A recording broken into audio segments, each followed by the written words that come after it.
Let's talk about outsourcing some of your TPT work in order to save you some time and energy and effort.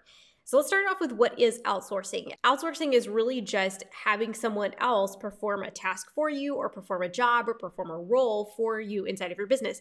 And sometimes outsourcing is paid, but sometimes you can do it for free. But today we're going to be talking about 5 specific things that you can outsource and how you can outsource them so that it is as low cost as possible, but still effective and still saving you a lot of time inside of your business. So we're going to start with the very first thing that I ever outsourced, and that was checking answer keys. And I outsourced this for a couple of reasons. First, because I'm not good at it. I'm not a super detail-oriented person. And as anyone who has been creating TPT resources knows, once you stare at that resource for so long, your eyes kind of start to get cross-eyed, and you really do need to take a step back from it and come back with a fresh perspective a lot of times. And I'm a slow creator, and so by the time I was finished with a product, it just really seemed like I needed some time to distance myself, come back with fresh eyes, and sometimes even then, I was still missing things. So hiring someone to check my keys was actually out of necessity. Like I really needed someone to come in who was detail-oriented, who was able to check those answer keys. But this can also be checking for spelling errors, checking for accuracy, or doing little things like that inside of your resource. Obviously, this is going to be a lot cheaper than paying someone to create the entire resource. Because when you're paying someone to create the entire resource, that can be a fairly expensive endeavor versus just having them check the work that you've already created. And they can even make changes as they go. They can go ahead and make those changes for you. And so this saves a lot of time. Because as I started getting further on into my TPT journey, I started creating resources that I couldn't check with my students because I just had too many resources, frankly. And I was trying to be proactive and get products listed over topics before those topics were taught so that teachers had time to shop for and find those resources before it came time for them to teach them. And so in order to do that, I couldn't just check them with my students as we're working through them together. And so that's where I started looking for someone to do this for me. And I found that person in the form of a coworker. It started with me asking her to check something, and I told her, I was like, hey, if you'll check this for me, I'll give you the product for free. Now, obviously, I gave my coworkers any products that they wanted. They could have at any time, but she was happy to do that. And once I saw what a phenomenal job she did and how much time it saved me, I was like, okay, I need to do this a lot more often. And that's when I started paying her for that. And it was, I feel like, pretty cost effective because I also gave her the resource. And so that's something that you can look into doing. You can actually have people as part of your audience or a coworker, and you can use your resource as part of the payment, where you say, I'm willing to pay you X amount of dollars to check this resource. In addition to that, I will also give you the resource to use inside of your classroom. And a lot of times you may even find that some teachers would be willing to check those answer keys or check products for accuracy or do little things like that for you for free or for very low cost in exchange for getting those free resources, because there are a lot of people who would love to have those resources, would love to have those products, but they may not necessarily want to make that a part of their budget. And so they may be willing to do that for you for very cheap or free. The next thing that you can outsource, and this is one that I wish I would have started a whole lot sooner, and that's household tasks. I think a lot of times we start thinking about like, okay, I've got my TPT business. How can I outsource things within my business? But sometimes outsourcing things inside of your home can free up some of your time to focus on your business more or to do those things that may be more expensive. So for example, I can pay someone to do my laundry for me for a whole lot cheaper than I can pay someone to create a product for me, or for a whole lot cheaper than I can pay someone to edit a podcast for me. But it takes me a lot less time to edit a podcast than it does for me to wash, dry, and fold a load of laundry. And so I would much rather pay someone to do that. I'm spending less money and it's less of my time. And so outsourcing some of those household tasks, maybe it's the yard work, or maybe it's having someone come in and be a mother's helper, once or twice a week, or maybe it's having someone come in and clean your house, or clean even a certain room of your house, or organize a certain area. All of those little things. Laundry is my favorite. SudShare is what I use, but there are even some local businesses nowadays that are popping up that will wash, dry, fold your laundry and bring it back to you.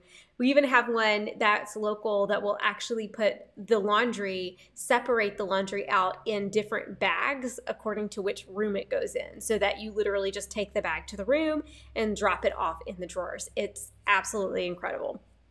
And so hiring out those household tasks, you can start to imagine how much time that would save. And you can get really creative with this too. You don't just have to hire a housekeeper or hire someone to come do yard work. Think about the tasks around your house. Like, is there a particular closet that every time you open it, it makes you feel stressed and overwhelmed because it needs to be organized? Maybe there's a college student who loves to organize things, and they would love to come over and organize your closet, and it would be fairly inexpensive for you. And the same goes for things like technology. I've told myself that once I meet this certain goal inside of my business, then I'm going to buy myself one of those robot vacuum cleaner mop combos, because in my mind, that is long-term a whole lot cheaper than having a house cleaner, but it's also more effective because it's going to vacuum and mop my floors every single day instead of just coming once a week.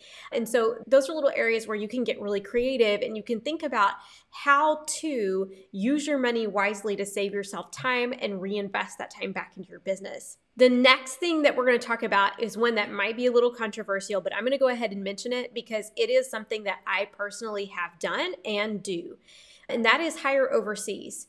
So you can hire out tasks in areas where the American dollar is worth more, because we know right now it's not worth a whole lot here. If you've been to the grocery store, then you know that to be true, because everything has gone up in price. I think I saw organic eggs were like over $6 just this morning when I went to the grocery store. It's absolutely insane.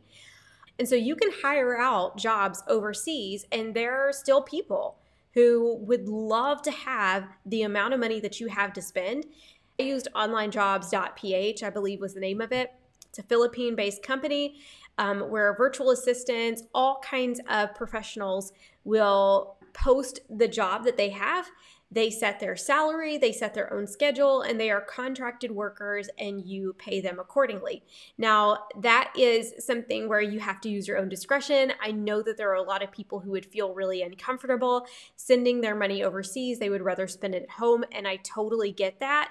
But if it's a matter of, I can't afford to hire someone to help me, but I really do need that help, then I don't think there is anything wrong with hiring the help that you can afford. And I feel like that is an incredibly personal decision. It's been a phenomenal experience for me to be able to outsource small tasks, like if I have covers or previews that I already have the template created for, then my VA will go ahead and she'll create those covers and previews for multiple products. She does the same thing she also uploads resources to TpT for me, copies and pastes the product descriptions, exchanges out keywords, and does really basic, simple tasks very well. And while many TpT sellers may not talk about hiring overseas, it is very common practice, not only in the TpT world, but really in the online business world in general. It's very commonplace, and it's widely accepted by most people. Number 3 is hiring out photography. Now, if you look online and you look at people who specialize in product photography for TpT sellers or for people inside of the online retail space, then you're probably going to find that it's pretty expensive. However, I have had really great luck hiring local photographers, and so not only am I supporting someone inside of my community, but it's a lot less expensive, and it's less expensive for a couple of reasons. Number 1, I can find someone who is not an established photographer, someone who's still growing their business, and they're happy to do it because they can take these pictures from the comfort of their own home. And so this may be somebody who specializes in family photography, but they have a really great eye for lighting, for design, for aesthetic, and they can take really high quality pictures. And not only that, but because they're local, and this is a really big one, they're not having to do all of the coloring in, having to do all of the setting up or anything like that. And so it ends up being a lot less expensive for me because I'm doing some of that work for them before I pass over the actual photography work to them. So for example, I have some graphic notes and things like that that really need high quality pictures taken, and I am not good at taking pictures.